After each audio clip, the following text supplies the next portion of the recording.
Amarjit Sada.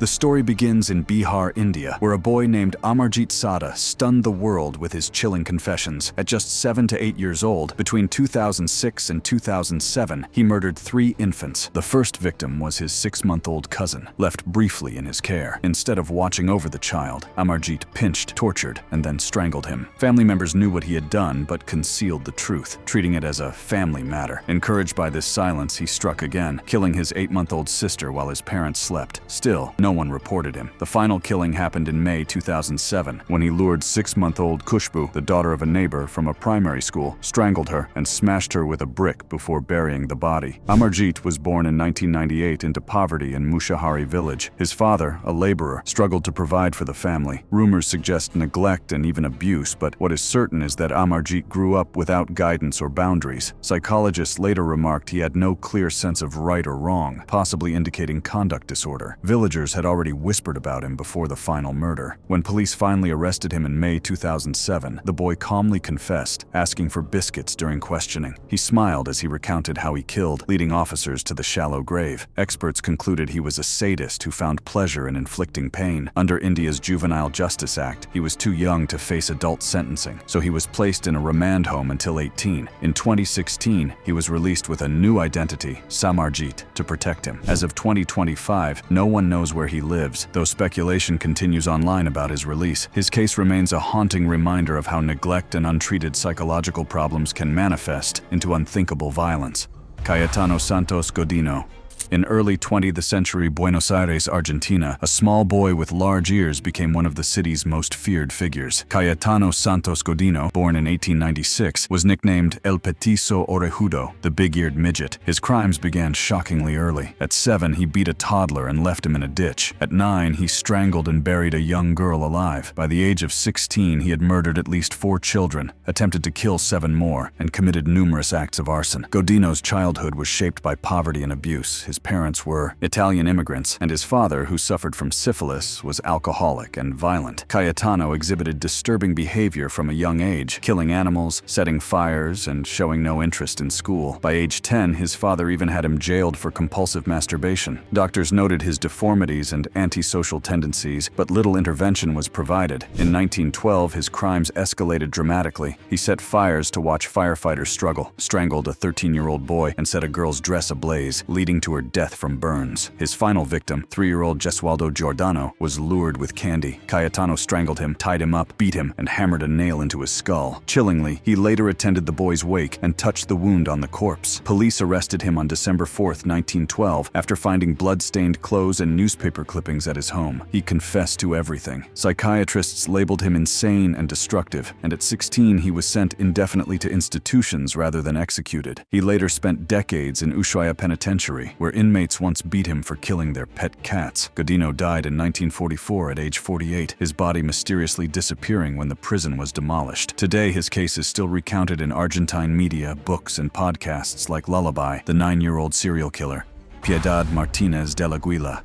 In Murcia, Spain, 1965 turned into a nightmare when 12-year-old Piedad Martinez de la Guila poisoned 4 of her younger siblings over just a month, the eldest daughter in a poor family of 10 children. She was overwhelmed with housework and childcare, especially after her mother became pregnant again. Frustrated at losing her childhood, she began secretly mixing chlorine tablets, cyanide rat poison, and DDT insecticide into her siblings' food. Her first victim was 9-month-old Mari Carmen, who died on December 4, 1965. Doctors misdiagnosed it as meningitis. 5 days later, she killed her 2-year-old brother Mariano, and another 5 days later, 4-year-old Fuensanta, who before dying cried, "Piedad, come quickly, I'm dying." Still, authorities thought it was disease. Only when 5-year-old Andres died on January 4, 1966, did suspicions of poisoning arise. Piedad's backstory reveals a child deprived of play and education. Instead of attending school, she polished chrome parts for extra family income, cooked, and cared for her siblings. Neighbors later described her as burdened far beyond her years. years. When police interrogated her, they tricked her by pretending to add chemicals to her milk. She snapped, "Don't do that, you can hurt someone a lot." Pressed further, she confessed, "It was I who killed all 4. The first 3 by order of my mother, and the last, I killed him alone." As a minor, she was not tried in court. Doctors labeled her psychopathic, but also noted she may have been simply crushed by responsibility. She was sent to a convent for young women, where she adapted well, but her fate after 1966 remains unknown. The case became infamous in Spanish media, described as the House of Terror in papers like El Caso, and revisited in modern podcasts such as La Huela del Crimen.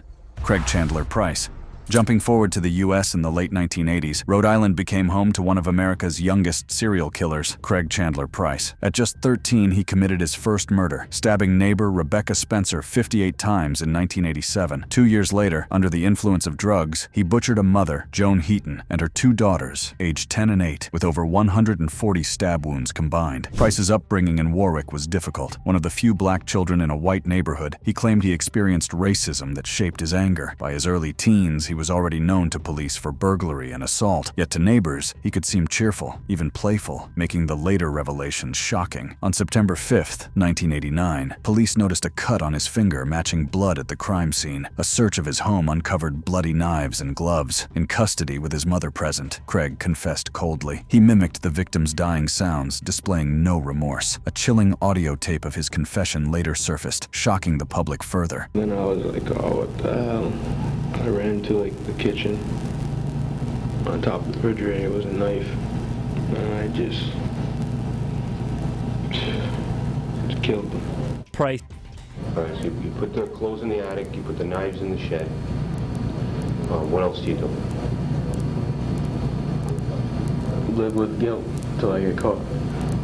Because he was only 15, Rhode Island law meant he could only be held until age 21. Outrage exploded, leading to the Craig Price Bill, allowing juveniles to be tried as adults in future cases. But Price himself wasn't released. He accumulated new sentences for prison violence, including stabbing a fellow inmate in 2017. As of 2025, now 51, he remains imprisoned in Florida with no chance of release for decades. His story has since been told in documentaries and podcasts, forever remembered as the Warwick Slasher. Volker Eckert. In Germany, Volker Eckert's story stands out not only because of his crimes, but because he began killing at 14. In 1974, in Plauen, East Germany, Eckert lured a classmate, Sylvia Unterdorfel, into an attic and strangled her, staging it to look like suicide. Authorities accepted the deception, and the crime went unsolved for decades. Eckert's early life foreshadowed his trajectory. He developed a fetish for women's hair in childhood, which escalated into fantasies of strangling girls. By his teens, he attacked classmates and was arrested for assault, but never properly treated. His later career as a truck driver gave him mobility across Europe, enabling a killing spree that lasted into the 2000s. He confessed to 6 murders, but is suspected in up to 19, most of them sex workers lured into his cab. His methods were chillingly ritualistic: strangulation, photographing the corpses, and collecting hair as trophies. His arrest came in 2006 when Spanish police traced his truck from CCTV footage after a murder near Barcelona. Investigators found Polaroids of dead women, tufts of hair, and journals documenting his killings. During interrogation, Eckert admitted to murders across Germany, France, and Spain, shocking authorities with how easily he crossed borders undetected. Before he could be fully tried, Eckert hanged himself in his Bavarian prison cell in 2007, the day after his 48th birthday. His case revealed major flaws in cross-border cooperation in Europe, leading investigators to review dozens of unsolved prostitute murders. Documentaries such as World's Most Evil Killers and articles in The Guardian have since covered his story. His life is remembered as a dark warning about how mobility and systemic gaps can let predators evade justice for decades. Jesse Harding Pomeroy. In 19th century Boston, Jesse Harding Pomeroy terrified parents and children alike. Born in 1859, by age 12, he had earned the moniker the Boy Torturer. He lured young boys into secluded areas, tied them up, and inflicted brutal torture, beatings, stabbings with pins, and even attempted mutilations. Newspapers branded him the Red Devil, and victims described his one white-filmed eye as haunting. Jesse's family life was rife with violence. His father was abusive, his parents separated, and he grew up lonely, often buried in sensational dime novels filled with gory torture scenes. Classmates bullied him, feeding his resentment. He tortured animals, mutilated dolls, and confessed later that he felt compelled by an irresistible urge to hurt others. The violence escalated when he was released early from a reform school in 1874. In March, he lured 10-year-old Katie Curran into his mother's dress shop, slit her throat, and hid her body. A month later, he killed 4-year-old Horace Millen, nearly decapitating him and mutilating the body. Police found blood on Jesse's clothes, and when confronted, he eventually confessed. "I couldn't help it," he told investigators, words that still echo in criminology discussions. At trial, doctors debated whether he was insane or simply sadistic. Convicted of first-degree murder at 15, he was sentenced to hang, but Governor William Gaston refused to sign his death warrant. Instead, his punishment became life in solitary confinement. Jesse spent 41 years alone in a tiny cell before being moved to general population. He died in 1932 after nearly 6 decades in prison, remembered as America's youngest convicted serial murderer. Books like Fiend, The Shocking True Story of America's Youngest Serial Killer, continue to recount his case. Graham Young.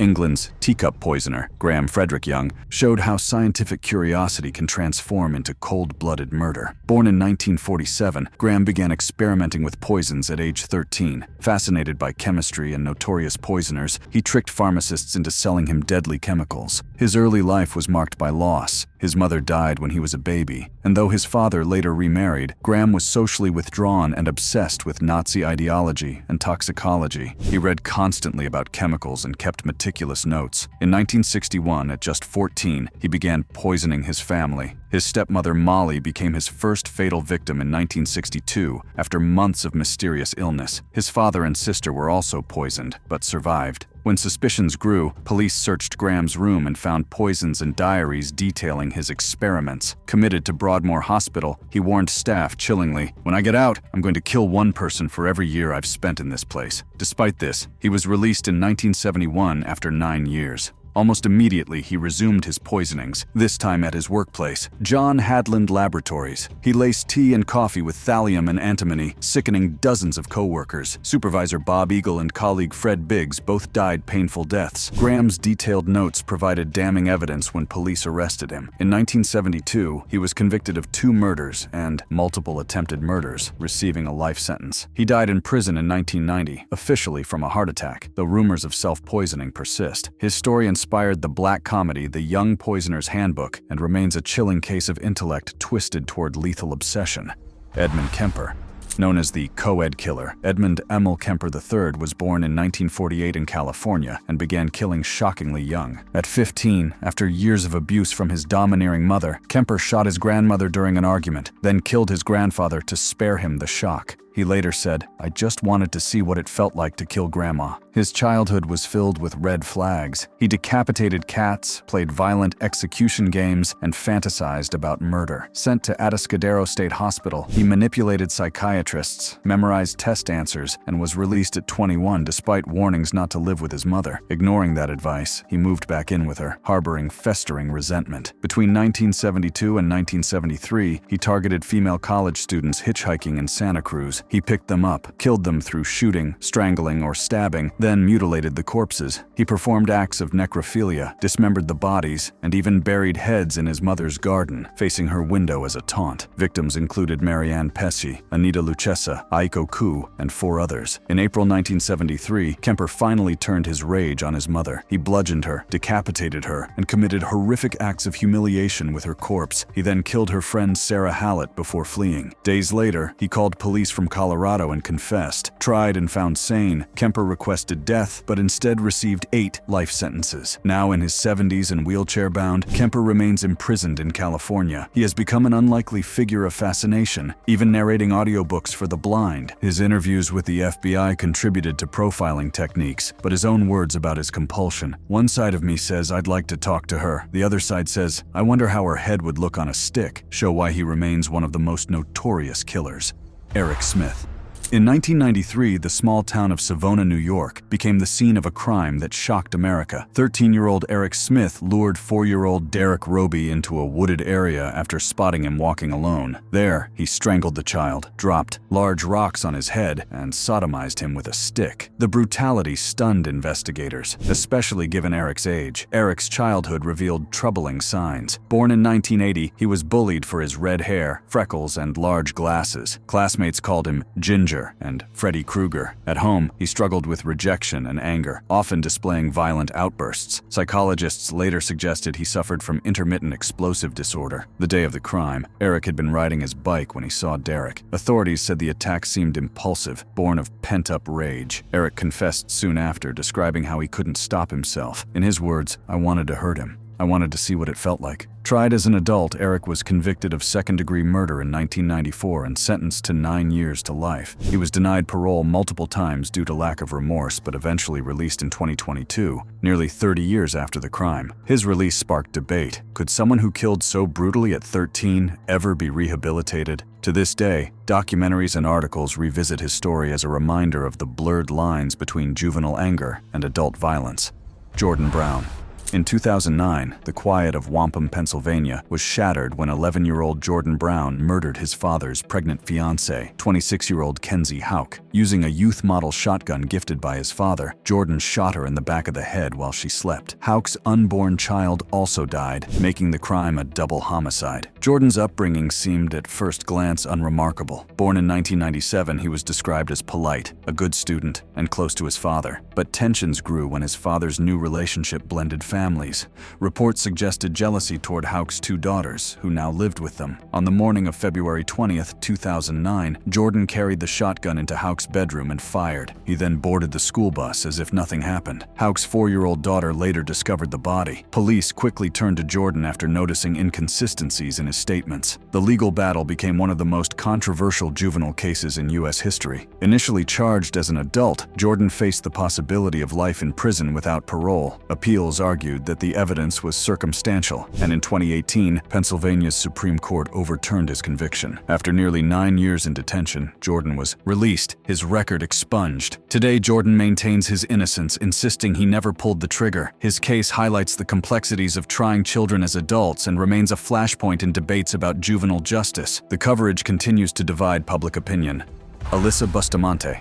In Missouri, 2009, a 15-year-old girl named Alyssa Bustamante brutally killed her 9-year-old neighbor, Elizabeth Olton. Luring her into the woods, Alyssa strangled her, slit her throat, and buried her in a shallow grave she had dug days earlier. The act seemed premeditated, and investigators later found chilling diary entries where Alyssa described the murder as amazing. Alyssa's childhood was troubled. Born in 1994 to teenage parents addicted to drugs, she was raised by her grandmother. She battled depression, self-harm, and even attempted suicide. Classmates described her as intelligent but dark, fascinated by death and pain. On October 21, 2009, Alyssa decided to act on her fantasies. She had dug graves earlier that week, telling friends she just wanted to know what it felt like to kill someone. Elizabeth, a trusting neighbor, became her victim. When the girl didn't return home, a search began. Eventually, Alyssa confessed, leading police to the grave. At trial, her diary was damning. In one entry, she wrote, "I just killed someone. I strangled them and slit their throat and stabbed them. It was amazing." Prosecutors charged her with first-degree murder, but a plea deal reduced it to second degree. In 2012, she received a life sentence with the possibility of parole. Now serving time in Missouri, Alyssa is occasionally mentioned in documentaries and news reports as an example of a teenager whose mental illness, obsession with death, and lack of support spiraled into murder.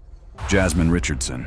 Canada witnessed one of its most disturbing juvenile crimes in 2006 when 12-year-old Jasmine Richardson and her 23-year-old boyfriend Jeremy Steinke slaughtered her family in Medicine Hat, Alberta. Jasmine's parents, Mark and Deborah, disapproved of the relationship, describing Steinke as controlling. Together, the couple decided the solution was murder. On April 23, 2006, Jeremy entered the Richardson home with Jasmine's help. He stabbed her parents repeatedly while Jasmine killed her 8-year-old brother Jacob. Later, Jeremy bragged online that the murders were like a scene out of Natural Born Killers. Jasmine's backstory paints a picture of rebellion. She had become fascinated with goth culture, frequented online forums, and was drawn to Jeremy's persona as a self-styled vampire, who claimed to be 300 years old. Their relationship became obsessive, and they exchanged messages plotting the murders. Arrested the next day, Jasmine and Jeremy confessed. At trial, Jeremy received 3 life sentences. Jasmine, being only 12, became the youngest person convicted of multiple murders in Canada. She was sentenced to 10 years, the maximum under Canadian law, including time in psychiatric care. She completed her sentence in 2016 and now lives under a new identity. Her case remains a chilling reminder of how teenage rebellion and toxic relationships can escalate into unimaginable violence, often revisited in Canadian true crime coverage. Mary Bell. In Newcastle, England, 1968, an 11-year-old girl named Mary Bell horrified the nation. Within the span of 2 months, she strangled 2 young boys, Martin Brown, aged 4, and Brian Howe, aged 3. She acted not out of rage or self-defense, but seemingly from a morbid curiosity about death. Mary's childhood was deeply troubled. Born in 1957, her mother was a sex worker who allegedly tried to kill her on multiple occasions. She suffered abuse, neglect, and exposure to adult situations from a young age. Neighbors described her as strange and manipulative, often trying to dominate other children. The first killing occurred in May 1968. Martin Brown was found dead in an abandoned house with no obvious signs of violence at first. Days later, Mary broke into a nursery school with a friend, leaving notes boasting, "I kill so that I may come back." In July, she struck again, strangling Brian Howe. This time, she mutilated the body with scissors, carving into his skin and cutting off clumps of hair. Police soon grew suspicious of Mary, especially after she openly discussed the murders with classmates and showed little fear when questioned. During trial, psychiatrists described her as displaying classic signs of psychopathy but still being a child. Found guilty of manslaughter due to diminished responsibility, she was sentenced to detention at Her Majesty's pleasure. Mary was released at 23, granted anonymity, and given a new identity. She even won a court order extending lifelong anonymity to cover her daughter. Though she has lived quietly since, her crimes are still dissected in books like Cries Unheard and documentaries exploring how an abused child became a killer. John Venables and Robert Thompson.